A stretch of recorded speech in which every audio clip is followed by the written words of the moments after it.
This is Pokémon Legends Arceus on December 20th, 2019, just over a month after the release of Sword and Shield.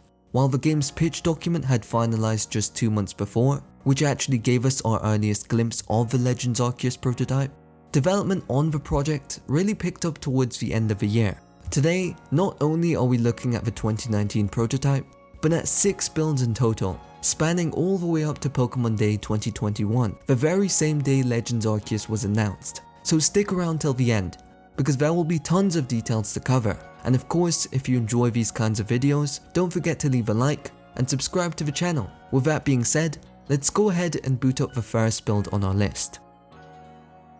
So the game opens with this static titled screen, which instantly gives us so much information, like the rough screen grab of the gameplay or the Hayabusa codename logo, a rare sight given very few Pokemon codenames ever had fully designed logos, and a section labeled Adventure Tips. These tips outline the gameplay loop of a prototype. You earn points by catching Pokemon and collecting mushrooms. Collecting small mushrooms let you craft balls at a campfire, and collecting big mushrooms can heal your Pokemon at a campfire.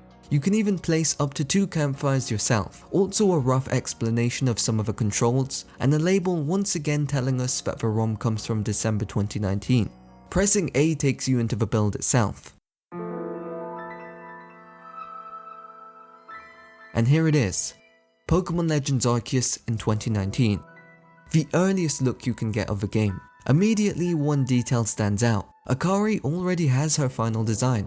Surprisingly early for a prototype build like this. You're also given a partner Zoroark, which follows you around the map, notably uses the regular design and not the final Hisuian variant, but the fact it's chosen as the partner Pokemon in this incredibly early build to me shows that they wanted to highlight Zoroark's role in this project from the very start, and I think that's really cool. Important to note that holding RB lets you ride on Zoroark's back and move around much faster. Zoroark is not a ride Pokemon in the final game. The build takes place on a small prototype map. At your base area there's a tent, a campfire and a resource station. There's also a handful of NPCs around the base area, each of which have something different to offer to this build. For instance, one directly tells you to collect 1,000 points and return to the base, with seemingly no prize, but we'll get back to that in a second. Another NPC is there to greet you and welcome you to the world of Pokemon. It's honestly a little spooky. Like this is one of the first things added to the game, and seemingly there's no purpose for it other than setting the tone of a Pokemon world. Another talks about Zoroark, saying it can disguise itself as people, again highlighting Zoroark and its lore. One NPC even gives us our first little bit of lore. They talk about an amazing Pokemon called Sinnoh-sama and say they'll eventually gather materials to make their own ball. In the final game, an entity labeled the Almighty Sinnoh is worshipped by the Diamond and Pearl clans. Fascinating to see it referenced here. There's also an NPC who wonders if a distant object across the river is a horn. If you walk over it turns out to just be a rock, but it might have been a placeholder for some piece of lore or a future potential landmark. Outside of NPCs, the only 2 Pokemon in this build are Zoroark and Luxray. Battles also work very differently. They're actually automatic. While your trainer can move around during combat, the Pokemon fight on their own. As the trainer you have to cheer them on, and use the D-pad to choose moves that your Pokemon uses automatically. The final game used the traditional turn-based combat, but a similar auto-battle feature did end up in Scarlet and Violet. With how Legends EA has taken on a semi-real-time hybrid combat style, part of me feels like Game Freak had been wanting to implement a mode like this since Legends Arceus, but didn't quite nail the direction of the idea until ZA. I even feel like Gen 10 or future Legends games will expand and build upon this original concept. I think they're looking for innovation here. Here's how Pokeball throwing looks in the build. Very sensitive camera, but it's a guaranteed capture. Controls are also slightly different. Pressing B makes your character jump, something that didn't make it into the final version. X spawns a campfire model, and Y does nothing. Start opens the menu, but it's just visual mock-up screens. Speaking of which, these screens include some of the coolest pieces of beta Legends content. our only look at various Pokemon in the Hayabusa concept art style. Analyzing this selection of Pokemon, we have a Sinnoh Pokemon of course, then a couple Kanto Pokemon, but we also just have Celebi. Celebi in particular is especially interesting. It doesn't appear anywhere in Legends Arceus, but fans often speculate about the idea of a Legends Celebi game set in Johto. It's also a Pokemon tied to the past. Seeing it show up here might hint that Game Freak at least considered it as a potential Legends candidate at some point. Here's a look at the rest of the mock-up menu screen UI, along with their translations. There's also a cursor baked into the game, which is used to interact with the debug menu. While the map itself is unique, the layout is pretty familiar. Different aspects of the map even made it into the final game, like the distant mountain or the waterfall near the base. The music is another highlight. The build only has a single track, but it's an early composition of the Obsidian Fieldlands. You might have even noticed some melodic hints of Twin Leaf Town mixed in.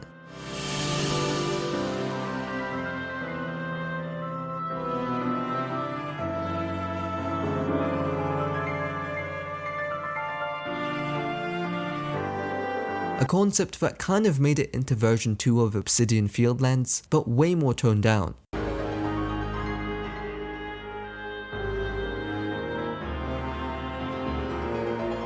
Now some of the features described on the title screen don't actually work. I couldn't get the Pokeball crafting with small mushrooms to work, and the HP healing at campfires didn't work either. The game also crashes constantly, making it really hard to reach the goal of 1000 points. But after a lot of grinding, I did finally manage it, and the reward was just a simple congratulations. I feel like it's rare we ever get gameplay of this build, so let me just give you some B-roll.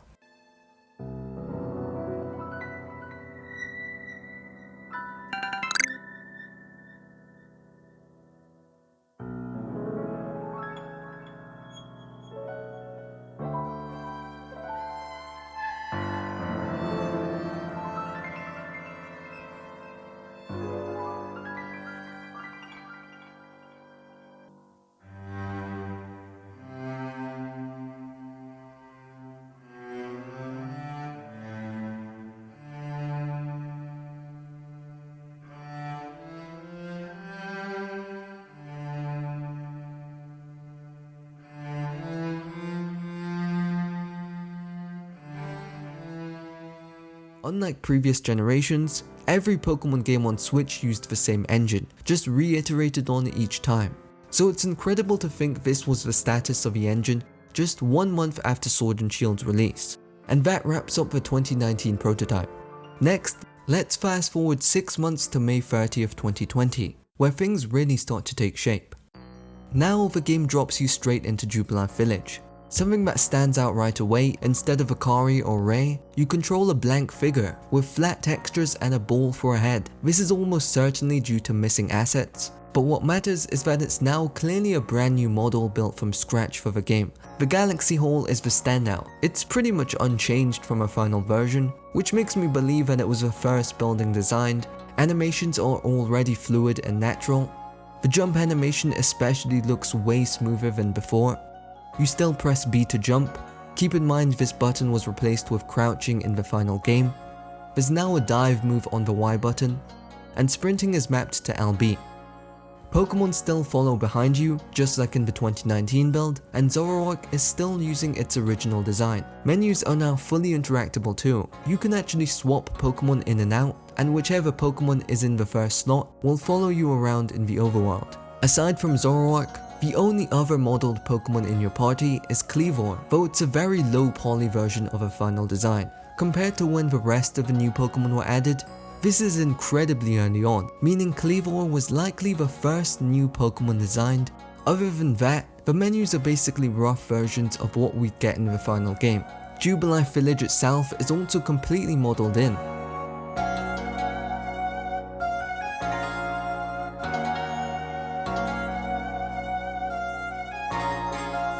Walking around almost feels surreal, especially when you explore out of bounds. It honestly feels like having superpowers.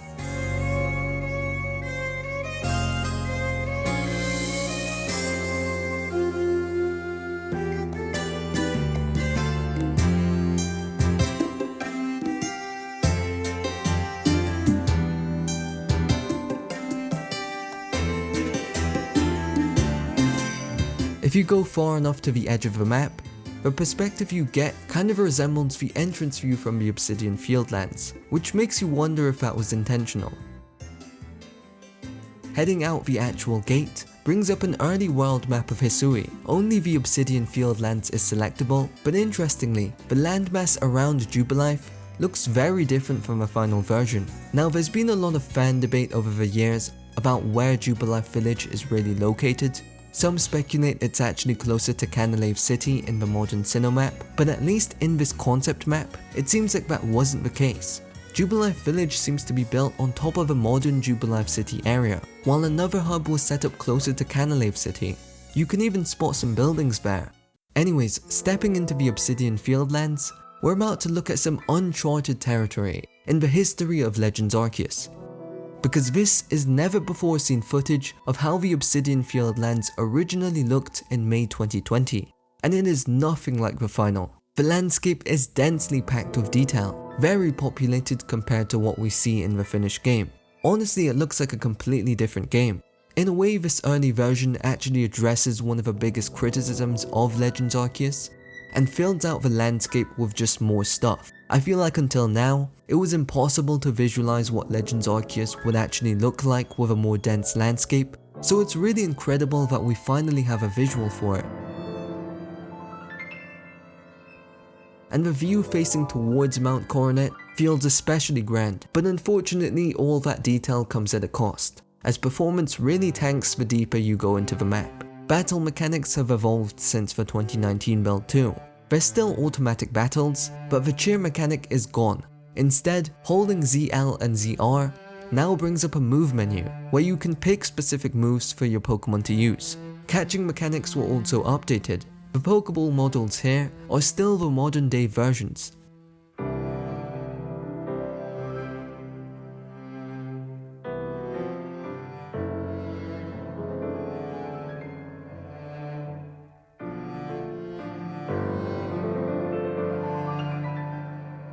Interestingly, I also noticed event flags scattered across the map. These don't activate anything major yet, but it suggests that quest and story content was starting to be implemented around this time. A couple of other little details worth pointing out: NPCs looked terrifying. The point system from 2019 is completely gone. By this stage, Game Freak had been focusing on the final structure. While all 5 maps were coded into the game, some regions were barely touched, while others had surprisingly solid groundwork. For example, Area 2 was almost blank, like there's nothing here.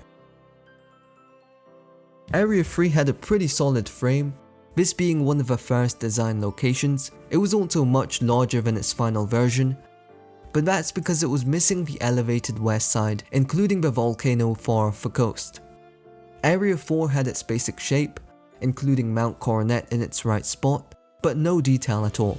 And Area 5 is totally different.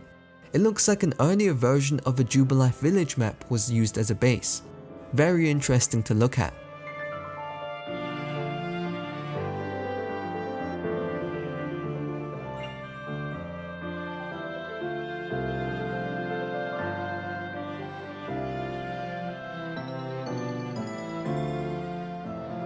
The 2019 test map is still present, but it's updated with new textures, and now there's no NPCs. Finally, there's a testing map included in the build, nothing flashy, just a sandbox environment, and that's the May 2020 build. Moving on a couple months, we reach the August 1st build. This one actually opens with an intro sequence. You start on a language selection menu, followed by a short professor introduction scene, featuring none other than a silhouette of Professor Oak. After that, you're taken to a static character select screen, before entering a storyboard of a scrapped intro cutscene. For those that don't know, the game was originally planned to begin in the modern day, showing Arceus pulling the protagonist into the past.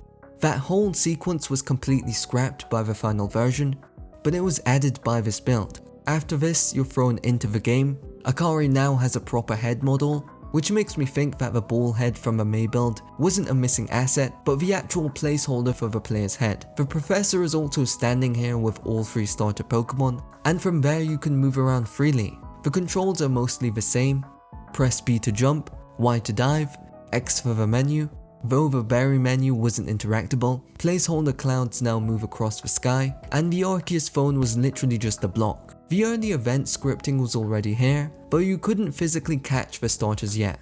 Here's the beta Jubilife Village map. It gives a much wider view of the surrounding region than what we see in the final game. The northeastern path leading towards Mount Coronet really reinforces the early Obsidian Fieldlands map geography, and now here's Jubilife Village itself.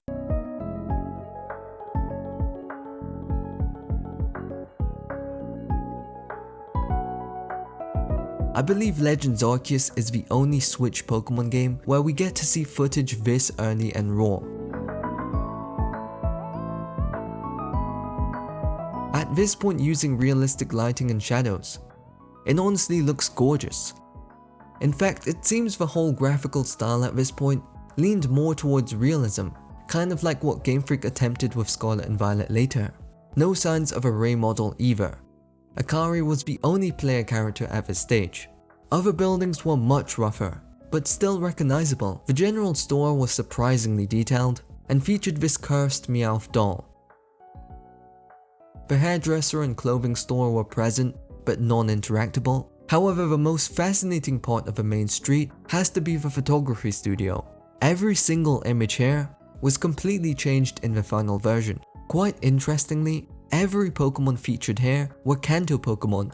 Why not use the Sinnoh species? Why make all of this unused art for Kanto Pokemon? Makes you wonder. The player's cabin was also here, though with a slightly different layout, and strangely, the world map randomly used Gold Sprite from Generation 2. Another strange Johto reference. Why pick that sprite of all options? Heading into the Obsidian Fieldlands, the graphics had clearly advanced since May. Though the density of objects was scaled back, the atmosphere was still incredible, especially with Mount Coronet looming in the distance.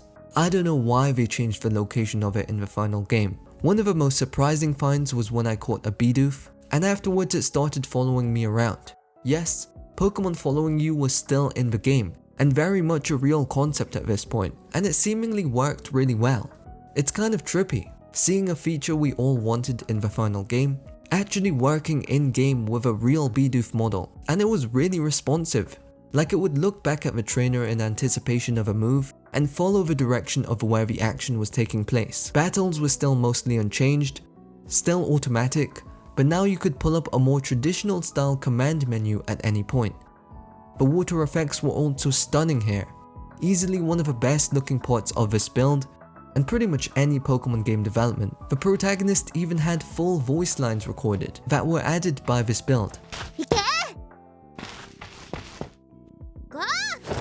A scrapped feature that I've covered previously in my Legends Arceus deep dive. Early ride mechanics had also been implemented. You could technically ride almost every Pokemon, though they were just blocky, low poly mockups with placeholder icons. Across the maps, Area 2 had finally been modeled, though very bare and with no Pokemon or events. There was even an interior that looked hyper-realistic compared to the style of the final game. Area 3 looked closer to its final form, complete with a volcano, and Area 4 and Area 5 had been laid out in their final form by this point. The Ancient Retreat was also present. And finally, an unused Area 11 was added to the game. Just a blank map for now, but it would eventually become something very important later on. And that wraps up August 1st. By September 30th, the game had taken a huge visual leap. The gritty, realistic style was now dropped in favor of a much more colorful and stylized look. The Obsidian Fieldlands were now full of environmental details, really fleshing out the world. This was also when the final design of a Hisuian Pokeball was implemented, along with an unused green textured ball, internally labeled Fragile. And here's a look at all of the ride Pokemon models in this build. Jubilife Village was now populated, bustling with NPCs, a faint vintage vignette effect was added to the screen too, and tons of events were taking shape. One of Legends Arceus' strongest elements was its world building, so it's nice to see that aspect become a focus around this time.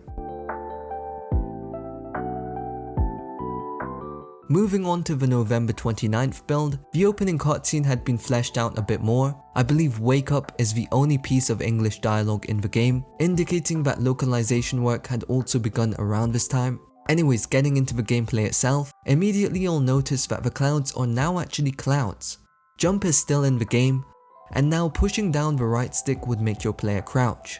Keep in mind, this is the only time all 3 player traversal mechanics are accessible at once. The arc phone is now textured. Interestingly, this bit actually requires you to jump onto a platform to reach the arc phone, and to my knowledge, this is the only example ever created in the game utilizing jump as a mechanic. So this is a pretty big deal. You can now catch the starters, each of which are still using their placeholder models. Going on a slight tangent, we also saw these 2D placeholders in the Pokémon Z build, so it's interesting to learn that they continued the same placeholder tradition even up to Legends Arceus. Entering Jubilife Village, you'll see that the entrance street details are pretty much final, but the walk with a professor is much more airy here, because there's no music.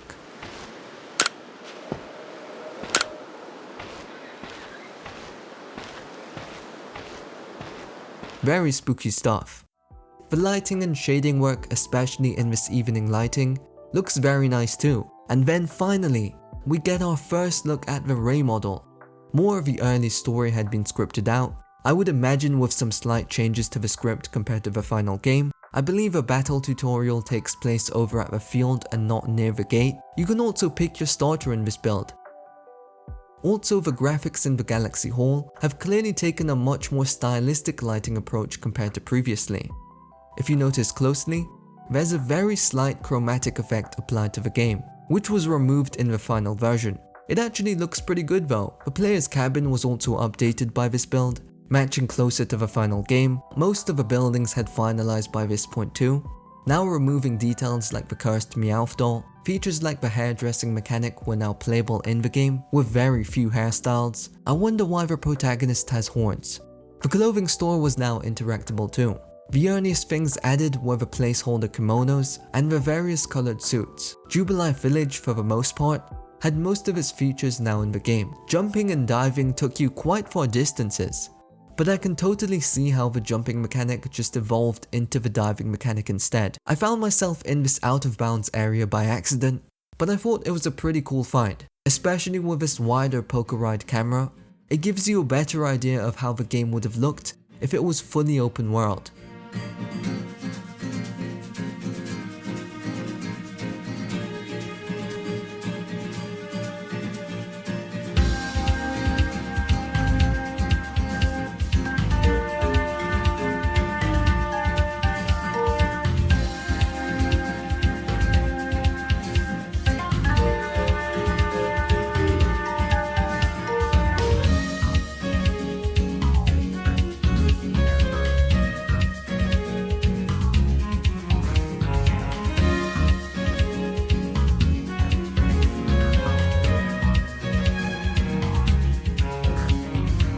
The chromatic effect is much more noticeable in the Obsidian Fieldlands map, and the landscape has now scaled back tremendously, also shifting the location of Mount Coronet. There's also much more fog here than in the final game. I wonder why it was removed.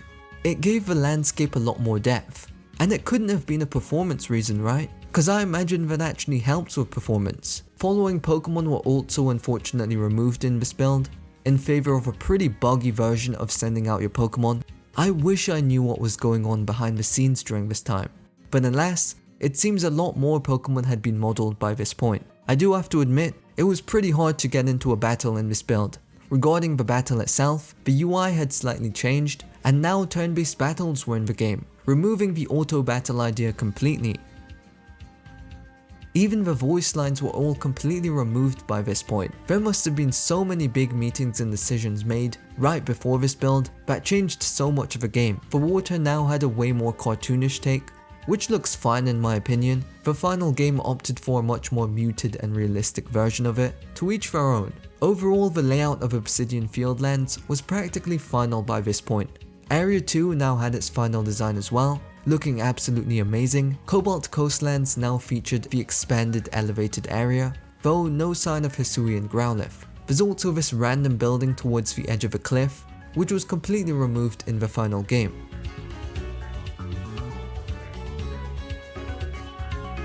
Area 4 in this build had possibly one of the coolest discoveries in this video, because in this version, you were actually able to climb the exterior of Mount Coronet all the way to the top. There was no restriction or limit, you could take the long road and fight your way to the top. Reaching Sky Pillar this way honestly felt pretty rewarding, and made it feel like a cool achievement. I wish they let you embark on this journey in the final game.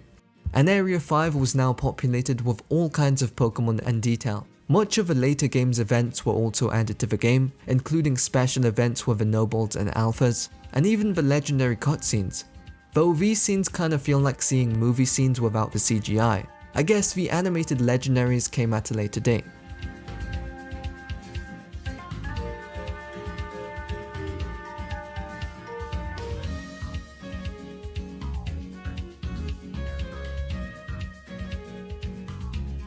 Moving along, we reach our final build, Pokémon Day 2021, the very same day Legends Arceus was revealed to the world. Think back to where you were when you saw that Pokemon Direct. If you've ever wondered what the actual game looked like on that very same day, this is the best look you'll get.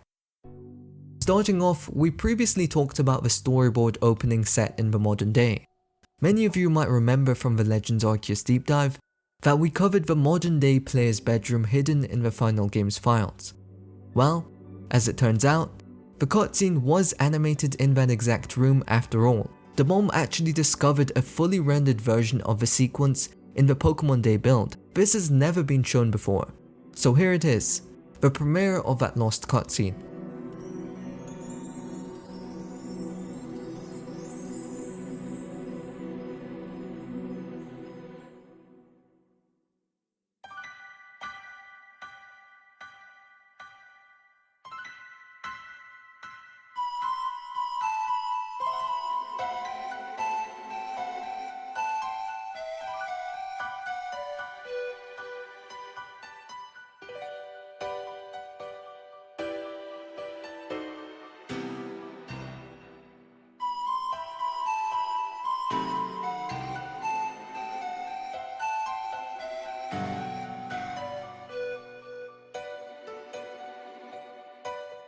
Absolutely incredible stuff. I really wish we knew why they decided to cut it, but the fact the bedroom remains tucked away in the final build suggests this decision came surprisingly late in development. By this point, the loading screens had been implemented, localization was progressing nicely, up to the Hisuian Electrode battle, and both opening cutscenes and animations were much more polished. All characters now had their final models and textures. Outside of a modern day protagonist outfit, I'll let this section play out, but feel free to keep an eye out on some of the localization details, as a lot of the small text changes can be spotted here.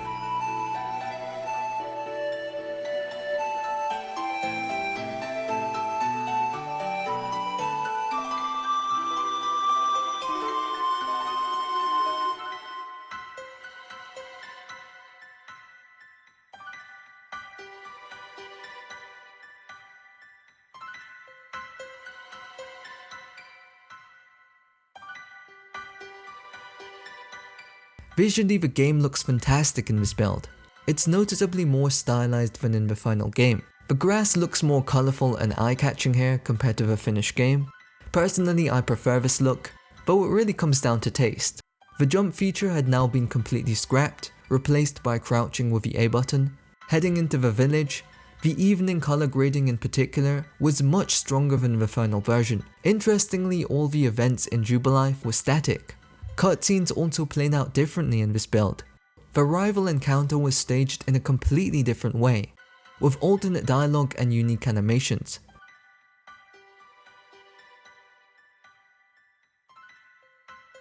Captain Silene was even named Captain Celeste here. By now the player's cabin was identical to the final version, and little details like the Galaxy Hall construction work had been added. The photography studio interior looked drastically different too, though in this version you couldn't actually exit once you went inside. Otherwise, Jubilife Village was essentially complete by this point.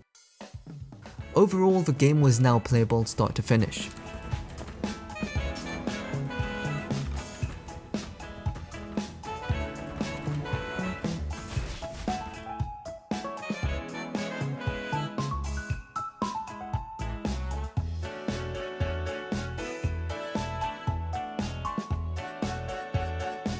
Heading into the Obsidian Fieldlands, visually it was great, and clearly Game Freak thought it was polished enough to be shown off in a trailer.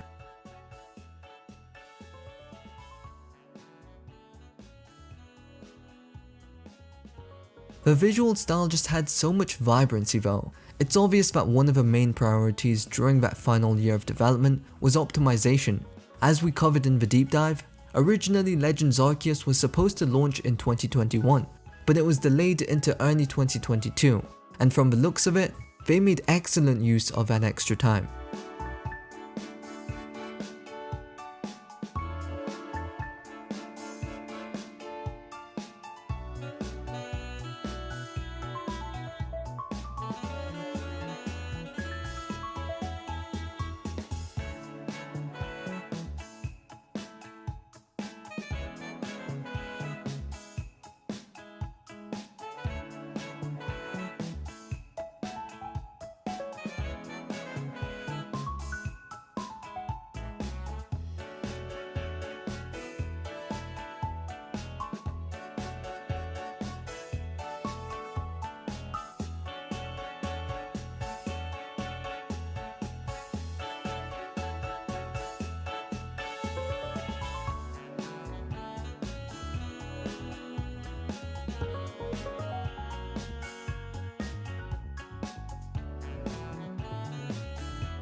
Major story cutscenes were also already in place, though a lot of the later ones were still very rough, basically placeholder scenarios with character scripts as a base. In the final game, this is where Hisuian Growlithe evolves into Arcanine, but Hisuian Growlithe wasn't created by this build, and regarding Arcanine, I'll just let the cutscene play out.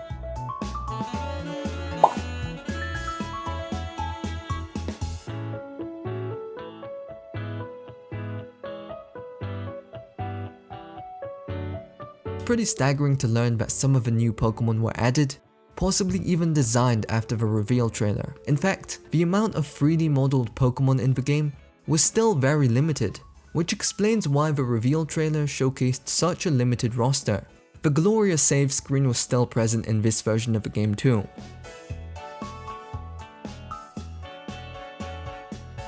Snorlax was in its correct place, but it wasn't an alpha Pokemon yet. And several legendary models and encounters were accessible by this point. Overall, the game was structurally complete, but there was still a long road ahead before release. Our story began with a December 2019 prototype and ended with a build from the very day Legends Arceus was revealed. In just over a year, we saw the project evolve through countless experiments and pivots, giving us glimpses into not only its development, but so many different ideas and concepts for the game. Game Freak would go on to spend another year polishing this very solid foundation before its release. And honestly, as I said back in the deep dive, it's a miracle Legends Arceus came together at all, given the circumstances. Juggling a messy production schedule, DLC for Sword and Shield, developing Generation 9, living up to Gen 4 nostalgia, and having to reinvent the Pokemon formula in such a bold way. It had all the reasons to disappoint the fans, but instead it became one of the most beloved games in the series. Whether you've seen the deep dive or not, if it's been a while since you last played Legends Arceus, I strongly recommend revisiting it after watching this video. Thank you so much for watching. If you enjoyed the video, don't forget to leave a like, subscribe, and I'll see you in the next one.